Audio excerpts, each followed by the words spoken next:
നമസ്കാരം. സമ്പൂർണ്ണ പരാജയം, പരാജയം സമ്പൂർണം. അങ്ങനെ ഇംഗ്ലണ്ട് ഇന്ത്യയെ വൈറ്റ് വാഷ് ചെയ്തു. തുടർച്ചയായ 4 കളികളെ 8 നിലയിൽ പൊട്ടിച്ച് പറഞ്ഞയച്ചിട്ടുണ്ട് എന്നുള്ളതാണ്. നാണം കെട്ട തോൽവി എന്ന് തന്നെ നമുക്ക് പറയാം. അതായത് നിങ്ങളൊന്ന് ആലോചിച്ച് നോക്കണേ. അതായത് ഈ ലാസ്റ്റ് 3 കളി ഒന്ന് ആലോചിച്ച് നോക്കേ.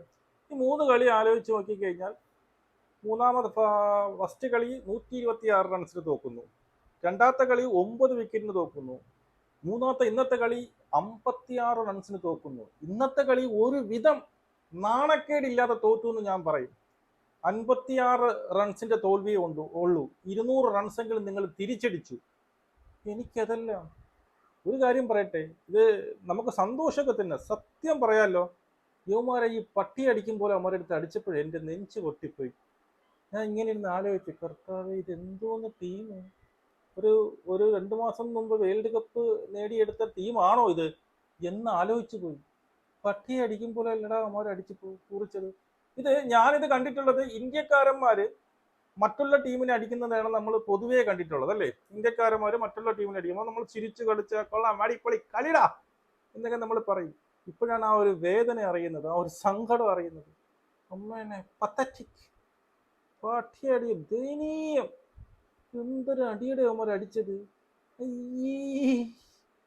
സ്കൂൾ കുട്ടികളും ഇതിനെക്കാട്ടി നല്ല രീതിയിൽ ബൗൾ ചെയ്യണമെന്ന് തോന്നുന്നല്ലേ ആരെങ്കിലും? ഒന്ന് ആലോചിച്ച് നോക്ക്. ഇന്നത്തെ കളിയിൽ ഞാൻ ശ്രദ്ധിച്ചു, അവന്മാർ എറിഞ്ഞതുപോലെ നല്ല വെൽ ഡയറക്റ്റഡ് ആയിട്ടുള്ള ഒരു ഷോർട്ട് ബോൾ അവന്മാർ എറിഞ്ഞോ? ഞാൻ കണ്ടില്ല. അതായത് അവന്മാർ ഇങ്ങനെ ഇതിനകത്തോട്ട് കയറി വരികയാണ്, എറിഞ്ഞോ? ഇല്ല. എന്തെല്ലാം നാണം കെട്ട റെക്കോർഡുകൾ എന്നറിയാം ഇന്ന് പിറന്നത്. 2019 ശേഷം തുടർച്ചയായ 2 ബൈലാറ്ററൽ T20 തോക്കുന്നത് ആദ്യമായിട്ടാണ്. ഇന്ത്യക്കെതിരായിട്ട് ഒരു ടീം 259 റൺസ് എന്ന് പറയുന്ന വിജയലക്ഷ്യം വെക്കുന്നത് ആദ്യമായിട്ടാണ്. വലിയ കുറെ കാലമായി ഫോമാവാതെ കിടന്ന ജോസ് ബട്ട്ലർ ഇന്ന് 136 റൺസ് എന്തോ അടിച്ചു എന്നുള്ളതാണ്. അതുപോലെ തന്നെ ഹാരി ബ്രൂക്സ് അവരുടെ ക്യാപ്റ്റൻ ഒരു ദയയില്ലാതെ അടിച്ചു കളഞ്ഞത് എന്നുള്ളതാണ്. ഇന്ന് ഒരേ ഒരു നല്ലൊരു സംഭവം നടന്നു. ഗതികെട്ട് സാംസണെ ഇന്ന് ഇറക്കി, സഞ്ജു സാംസണെ ഇന്ന് ഇറക്കി. ഇന്ന് അവൻ കാണിച്ചു തന്നു എങ്ങനെ ഫുൾ ഷോട്ട് കളിക്കണമെന്ന്, ഷോർട്ട് പിച്ച് ബോളുകളെ എങ്ങനെ 6 അടിക്കണമെന്ന് വളരെ മനോഹരമായിട്ട് അവൻ കാണിച്ചു തന്നു. 17 ബോളിൽ 27 റൺസേ അടിച്ചിട്ടുള്ളൂ എങ്കിൽ കൂടിയും അവന്റെ ആ ഒരു മൊമെന്റം, അവൻ കൊടുത്തുവിട്ട മൊമെന്റം, ആ ധൈര്യത്തിലാണ് നിങ്ങൾ ഇന്ന് 200 കടന്നത്. ഇല്ലാന്നുണ്ടായിരുന്നെങ്കിൽ നിങ്ങൾ ഇന്ന് ഒരു 150 ആൾ ഔട്ട് ആവുമായിരുന്നു എന്നുള്ളതാണ്. മനസ്സിലായോ? 258 റൺസൊക്കെ ചേസ് ചെയ്യണമെങ്കിൽ ഫസ്റ്റത്തെ 6 ഓവറിൽ തന്നെ നിങ്ങളൊരു 100 അടിക്കണമായിരുന്നു. മനസ്സിലായോ? നിങ്ങൾക്ക് എങ്ങനെയെങ്കിലും, സത്യം പറഞ്ഞ എല്ലാവരും പേടിച്ച് തൂറിയാണ് കളിച്ചത് എന്നുള്ളതാണ്. എല്ലാവരും പേടിച്ച് തൂറിയാണ് കളിച്ചത്. പക്ഷെ ഇന്ന് സഞ്ജു സാംസൺ കാണിച്ചു കൊടുത്തല്ല. നീയൊക്കെ ഓടി നടന്ന് ഈ പറയുന്ന ഷോർട്ട് ബോളിൽ ഔട്ടായി പോയില്ലേ? അവൻ ഇന്ന് കാണിച്ചു. അവനൊക്കെ ഏതൊക്കെ ഷോർട്ട് ബോൾ കിട്ടിയിട്ട് അവൻ കറക്റ്റാ നോക്കി തന്നെ നല്ല മിഡില് 6 തന്നെ അടിച്ചിട്ടുള്ളത്.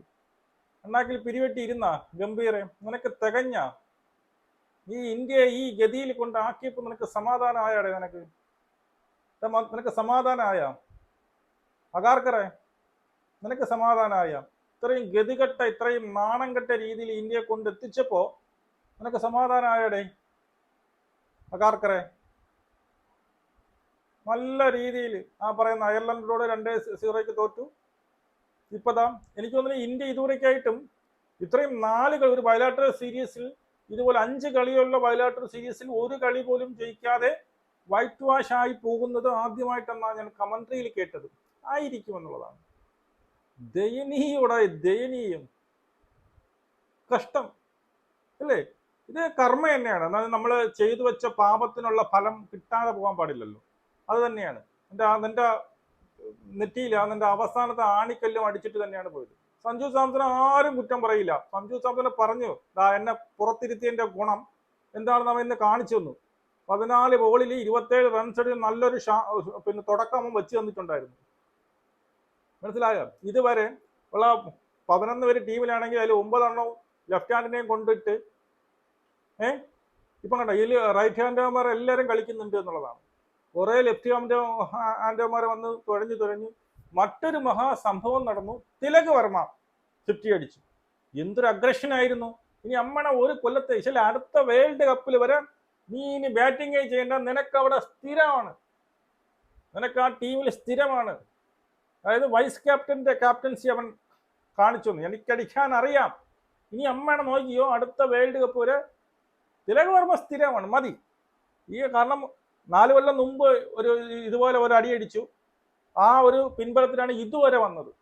ഇന്ന് അതുകൊണ്ട് അവന് ഔട്ടാവാനുള്ള അങ്ങൊരു എത്തിയപ്പോൾ ഇന്നൊരു അടി അടിച്ചു. അവൻ ഇനി അടുത്ത വേൾഡ് കപ്പ് വരെ ആ പൊസിഷനിൽ തന്നെ ഇരിക്കും. ടക്കായാലും തുഴഞ്ഞാലും എടുത്താലും ഒന്നുമില്ല. പിന്നെ മറ്റൊരു കേസ് പറയട്ടെ, ഫീൽഡിങ്. എൻ്റെ അമ്മ ഇംഗ്ലണ്ട് വരുമ്പോൾ തന്നെ ആക്കുന്നുണ്ട് നിങ്ങളെയൊക്കെ, നിങ്ങളുടെ ഫീൽഡിങ് കണ്ട്.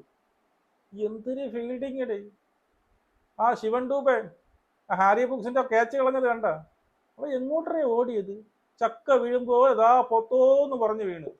അവൻ വീണ ഇവിടെ ബോൾ ഇത് അങ്ങ് കിടക്കണം. ആ ക്യാച്ച് എടുത്ത് ഈ ഗതി വരുമായിരുന്നടേ. ക്യാച്ചുകളും വിട്ട് കളഞ്ഞ് ഫീൽഡ് ചെയ്യാനും അറിഞ്ഞുകൂടാ. സത്യം പറഞ്ഞ ഇന്ത്യൻ ടീമിനെ കാണുമ്പോൾ കരച്ചിലാണ് വരണത്. ഇതെന്തൊരു ടീം, കണ്ണടച്ച് തുറക്കും മുമ്പേ ടോപ്പിൽ നിന്ന് അങ്ങ് ബോട്ടത്തിലേക്ക് എത്തിയതുപോലെ ആയിപ്പോയി. ഒരു 4ാം കിട ടീമിനെക്കാട്ടും ഗതികേടിലേക്ക് നിങ്ങൾ വന്നുപോയി എന്നുള്ളതാണ്. ഇനി കൂടുതൽ പറഞ്ഞിട്ടൊന്നുമില്ല. ഇനി ഒരേ ഒരു പ്രതീക്ഷയുള്ളൂ, നമ്മുടെ റോക്കോ ഇനി ഒണ്ടയിൽ അമ്മേണ 3 കളിയുണ്ട്, ആടിച്ചമ്മര പരമ്പര തന്നെ കേട്ടോ. രോഹിത്തെ, മാഡൻ രോഹിത്തെ, ആടിച്ചമ്മര റൊട്ടി കയറ്റണം. ഷോർട്ട് ബോൾ എങ്ങനെ കളിക്കണം നീ കാണിച്ചു കൊടുക്കണം. ഈ നാറികൾ ഇവിടെ വന്നിരുന്ന് ഉണ്ടാക്കിയിട്ട് പോയില്ലേ. കോഹ്ലി, നിന്റെ അടുത്തേ ഉള്ളൂ എനിക്ക് ആ കൂടി ഒരു പ്രതീക്ഷ. ആടിച്ചമ്മര തൂറിക്കണം.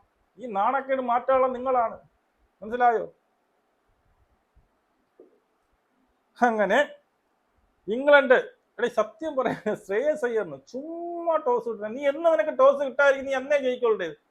ശ്രേയസ് ഇവൻ ടോസ് കിട്ടും, എന്തെടുക്കുന്നു, ഞാൻ ബാറ്റിംഗ് എടുക്കുന്നു. അടക്കം ഹാരി ബ്രൂക്സ് വരും, നിങ്ങൾ എന്താണ് എടുക്കാൻ ആഗ്രഹിച്ചത്? അത് നമ്മൾ ബൗളിംഗ് തന്നെയാണ്.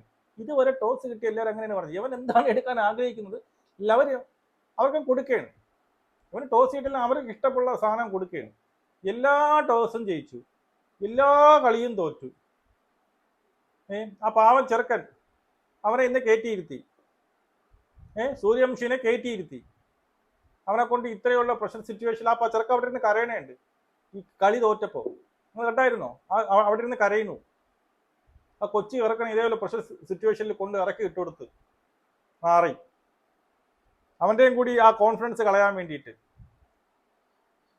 അപ്പോ വീണ്ടും ശ്രേയസ് അയ്യറിന് ടോസ് കിട്ടുന്നു, അവന്മാർക്ക് അല്ല ബാറ്റിംഗ് കൊടുക്കുന്നു. അപ്പൊ ഹാരി ബ്രൂക്സ് നമ്മൾ ബാറ്റ് ചെയ്യാൻ വേണ്ടി കാത്തിരുന്നില്ല. അവന് ടോസ് ഇട്ടാൽ എനിക്ക് ടോസ് ഇട്ടാൽ ഒരുപോലെ തന്നെ, നമുക്ക് ഇഷ്ടമുള്ള അവൻ തരും എന്നുള്ളതാണ്. അങ്ങോട്ട് വന്ന് സാൾട്ട് ഫസ്റ്റിലേ ഔട്ടായി. പിന്നെ അങ്ങോട്ട് ഒരു ഒരു ഒരു ഒരു നെരിപ്പായിരുന്നു. എൻ്റെ അമ്മോ, ഇങ്ങനെ നോക്കിക്കൊണ്ടിരുന്നു, ചത്തതുപോലെ നോക്കിക്കൊണ്ടിരുന്നത്. ആ എറിയണ സിക്സ്, അത് വലിയൊരു സ്റ്റേഡിയമാണത്. അതൊരു യമണ്ട സ്റ്റേഡിയമാണ്. ആ സ്റ്റേഡിയത്തിൽ നമ്മൾ പട്ടി അടിക്കുമ്പോൾ കൊച്ചു കുട്ടികൾ അടിക്കുമ്പോൾ കിണ്ടി കിട്ടുന്നുണ്ട്. ക്യാച്ചുകൾ ഇതിൻ്റെ ഇടയിൽ പലവട്ടം കറിയുന്നു. അവൻ്റെ ഫസ്റ്റ് ഒരു ക്യാച്ച് കളഞ്ഞു, അടുത്ത 2 ബോൾ 6. ആര്? Harry Brooks. പിന്നെ അവൻ അങ്ങോട്ട് അടിയായിരുന്നു. മൂഞ്ചിയ ബൗളർ, മൂഞ്ചിയ ഫീൽഡേഴ്സ്, മൂഞ്ചിയ ബാറ്റ്സ്മാൻമാര്, മൂഞ്ചിയ ക്യാപ്റ്റനും. അതിനെക്കാട്ടിയും വൻ മൂഞ്ചിലാണ് നമ്മുടെ കോച്ച്. പറഞ്ഞിട്ടൊന്നും കാര്യമില്ലടേ. അപ്പോ ജോസ് ബട്ട്ലർ 63 ബോളിൽ 8. അവന്മാർ ഇന്ന് 17 6ഉം 17 4ഉം അടിച്ചിട്ടുണ്ട് കേട്ടോ. 1-2 അല്ല, 17 6ഉം 17 4ഉം അടിച്ചിട്ടുണ്ട്. അവന്മാർ സത്യം പറഞ്ഞാൽ കളിയാക്കി നാണം കെടുത്താണ് വിട്ടത്. ഒരാൾ ഔട്ടാകുമ്പോൾ അവന്മാരെ ബോഡി ലാംഗ്വേജ് ഉണ്ട്, ഇതൊക്കെ ചീള് പോടാ തെണ്ടികളെ. എന്ന് വെച്ചാൽ വേൾഡ് കപ്പിനുള്ള പ്രതികാരം വീട്ടിയതുപോലെയാണ്. അവന്മാർ അത്ലറ്റിക് അല്ല, അവരാരും തിന്നു കൊഴുത്ത് കിടക്കുകയാണ്. അവർക്ക് ഫീൽഡ് ചെയ്യാൻ അറിഞ്ഞൂടോ, കുനിഞ്ഞൊരു ബോൾ പിടിക്കാൻ അറിഞ്ഞൂടോ എന്നൊക്കെയാണ് അവരെ കളിയാക്കണത്.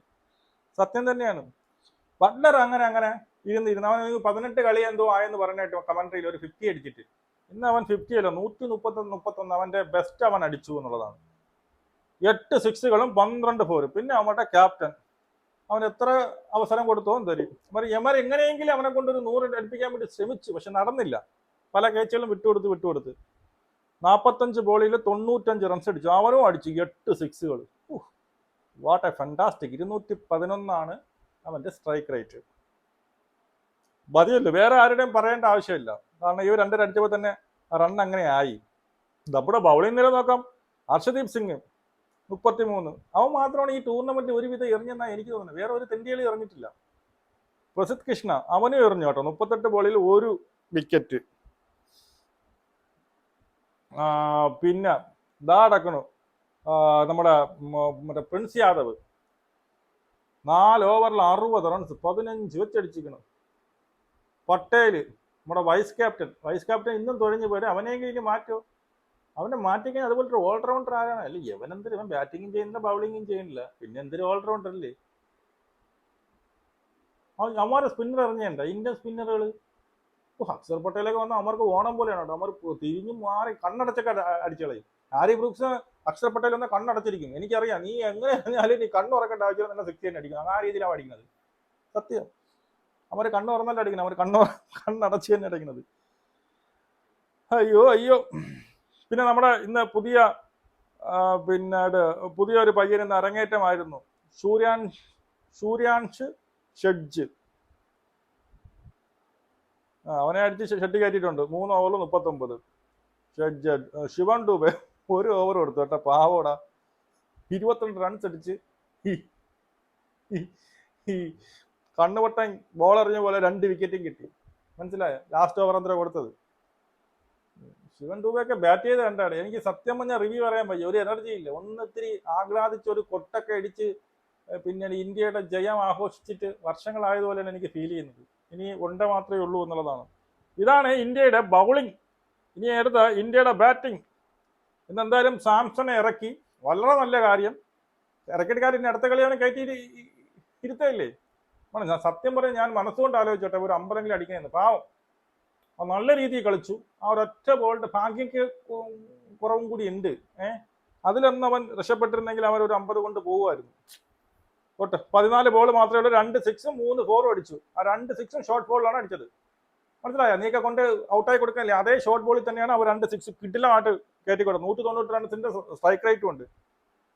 പിന്നെ നമ്മുടെ അഭിഷേക് ശർമ്മ 5 ബോളിൽ 3 റൺസ്. ഇതാ പോണ ഇഷാൻ കിഷൻ ഇന്ന് ഒരുവിധം കളിച്ചു. 35 ബോളിൽ 56 റൺസ്. അവനെ കുറ്റം പറയാൻ പറ്റില്ല. 2 6ഉം 7 4ഒക്കെ അടിച്ചു. അവനെ കുറ്റം പറയാൻ പറ്റില്ല.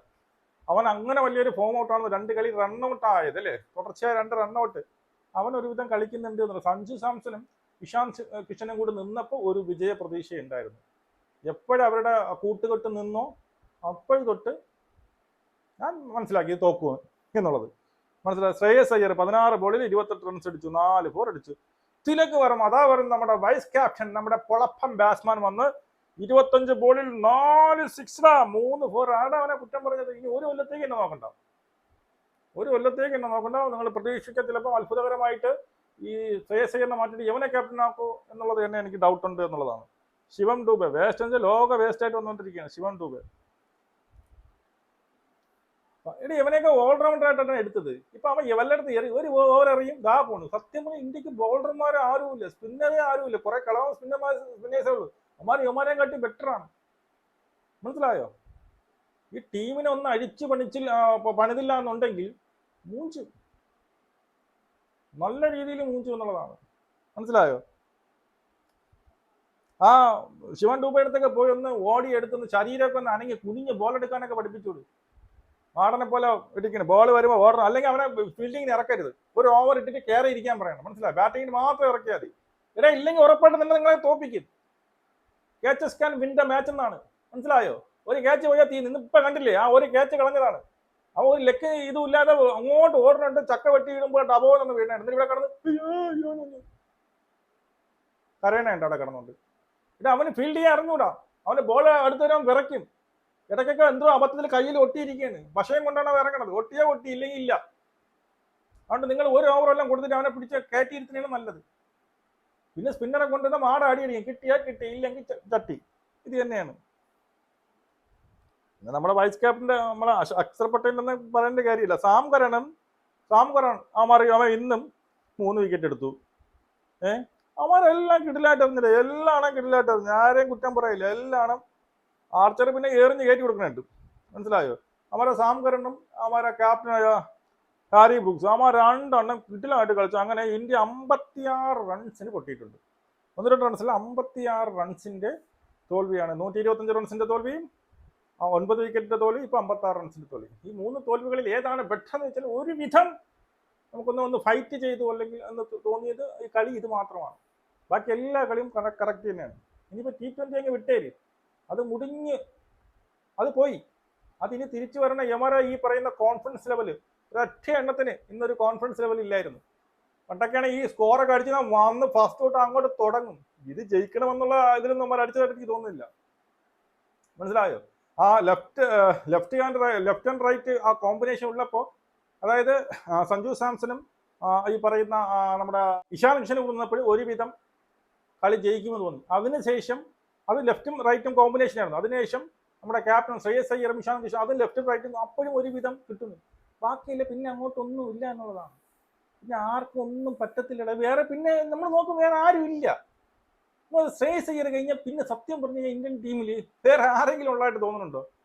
പെട്ടെന്ന് 2 വിക്കറ്റ് പോയിട്ട് നമ്മുടെ ഇങ്ങനെ പ്ലേയിങ്ങിലും എടുത്ത് നോക്കുമ്പോൾ ഇനി ആരിയ്ക്കുന്നു എന്നൊരു ഫീലാണ്. പണ്ട് നമ്മുടെ കുംഫു എവനെങ്കിലും ഉണ്ടായിരുന്നു, അവനും ഇല്ല ഇപ്പോഴും. ഇപ്പം ആരുമില്ല. ഫസ്റ്റ് ഉള്ളവൻ അടിച്ച് ഇല്ലെങ്കിൽ മൂഞ്ചി എന്നുള്ളതാണ്. അപ്പോൾ ഇത്രയാണ്. നമുക്കിനി ഒണ്ടേ കാണാടേ പോട്ട്. ആ നായിൻ്റെ മോനെ എടുത്ത് കളയുമെന്ന് നമുക്ക് പ്രതീക്ഷിക്കാം. ആ ഗംഭീർ വായിൽ ബോളും തിരികെ കയറ്റിക്കൊണ്ട് ഒരു നാറി ഇരിപ്പുണ്ടല്ലോ, അവനെ അഗാക്കറിനെ എടുത്ത് കളയുന്ന എന്തോ റിവ്യൂ ഒക്കെ വെച്ചിട്ടുണ്ട് മാച്ചിന്. എന്തൊരു കോപ്പിലെ റിവ്യൂ, അവനെ തന്നെ വീണ്ടും എടുക്കുകയും ചെയ്യും. മനസ്സിലാവോ? ഇത്രയും നാണം കെട്ട തോൽവി ഇന്ത്യ ഈ ഗതികേടിൽ കൊണ്ടാക്കിയിട്ട് ഇനിയെങ്കിലും നിങ്ങൾ ഒന്ന് മാറ്റി ചിന്തിച്ചില്ലെങ്കിൽ ഇന്ത്യ മൂഞ്ചി എന്നുള്ളതാണ്. ഇനി ഒരേ ഒരു പ്രതീക്ഷ ഒണ്ടയിലാണ്. ഒണ്ടേ കിടിലൻ ടീമാണ്, നല്ല ടീമാണ്, അതിനൊന്നും ഒരു മാറ്റമില്ല. കിടിലൻ ടീമാണ്. ഒണ്ടയിൽ ഇതുപോലെ ഓട്ടിച്ചിട്ട് തോപ്പി നിങ്ങൾ നോക്കിയോ? നമുക്ക് വേണം. ജയ് ഹിന്ദ്.